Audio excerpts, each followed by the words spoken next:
नमस्कार, मैं हूं अखिलेश पांडे और आप देख रहे हैं सी न्यूज भारत।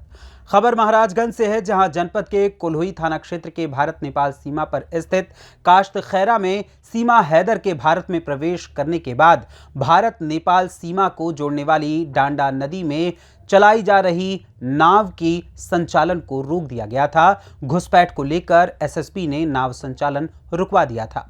वहीं आज फनेदा विधायक वीरेंद्र चौधरी ने अपने समर्थकों के साथ एसएसबी के कार्यवाहक कमांडेंट वरुण कुमार से बातचीत कर नाव को वापस चलवाने की बात कही है, जिसमें आपसी सहमति से अब नाव वापस चलने जा रही है, जिसके लिए सभी समर्थकों ने विधायक और एसएसबी का आभार प्रकट किया है।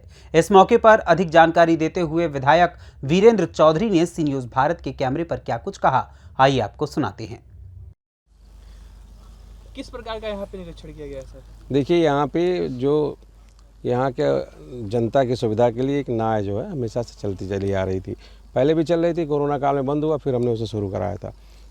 पिछले कुछ समय से ये नाव इसलिए बंद कर दी गई कि सीमा पे कुछ ऐसी गतिविधियाँ हो गई थी जिससे तमाम सभी सीमा वालवर्ती क्षेत्रों को बहुत जांच और सघन अभियान चल रहा था।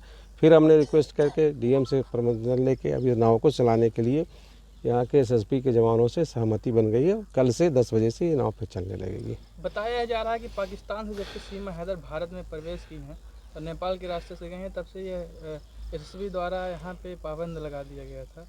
किस तरह से आप इसको देखते हैं? नहीं, ये आप भी जानते हैं, हम भी जानते हैं, सभी लोग जानते हैं कि ये पहले भारत और ये नेपाल का हिस्सा जो था, ये एकदम मित्र देश की तरह इसका इस्तेमाल होता था। कहीं कोई चौकी नहीं थी, कहीं कोई परेशानी नहीं होती थी। लेकिन जब से एसएसबी की बटालियन यहाँ पे लगा दी गई है, तब से तमाम तरह की जो परिस्थितियाँ इस देश में बदली हैं, नेपाल में बदली हैं, उनको अंकुश करने के लिए ये व्यवस्था की गई है।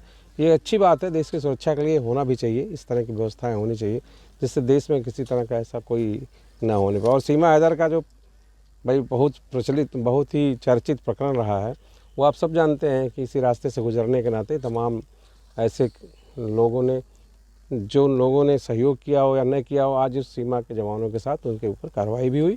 इसीलिए थोड़ी सी कार्रवाई बदली गई थी, लेकिन अब फिर सुचारू रूप से नाव कल से चलने लगेगी। महाराजगंज से सी न्यूज संवाददाता अंगद शर्मा की रिपोर्ट।